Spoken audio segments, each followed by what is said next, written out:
nakaka-cute.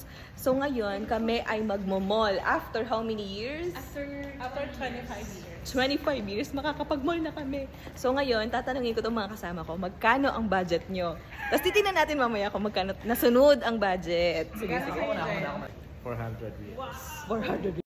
100. Si Jen 500 Kung din. hindi 300 to 350. Wow, ikaw? Ako 200 lang pero nagdala akong 400 just in case. Yeah, just in case. Ikaw, te? 300. Kakaskas na lang daw. So ayan, tingnan po natin mamaya. Magkita-kita Tapos ulit ano, tayo pag later. kinulang, sasabihin ko, ate, meron ka pang extra.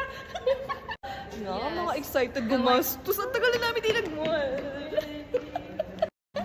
Okay, bye! A few hours later. Magkano na pamili mo? 179. Wow, magkano sabi mo? 400 walang shoes kasi. So bibili ka pa? Bukod. Meron ako regalo sa iyo, mother. So binilhan kita ng champagne toast.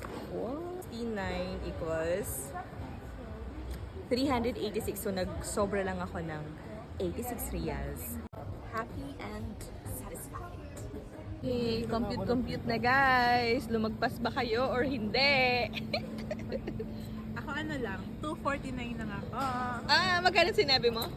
Sabi ko 200, pero may dala akong 400. So 249, 250 lang. Yes, nasunod ang budget. Check.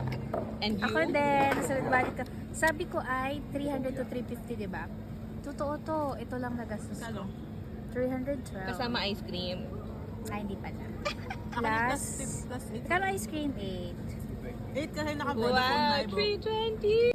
Bryle, ikaw, magkano nagastos mo? Syempre naman. 100 yung budget ko, di ba? Oo. 8 reals, ice cream. Ano ba mga to? Dumayo ka ng ice cream sa MOQ. Sabi nila masarap daw yung ice cream sa MOQ.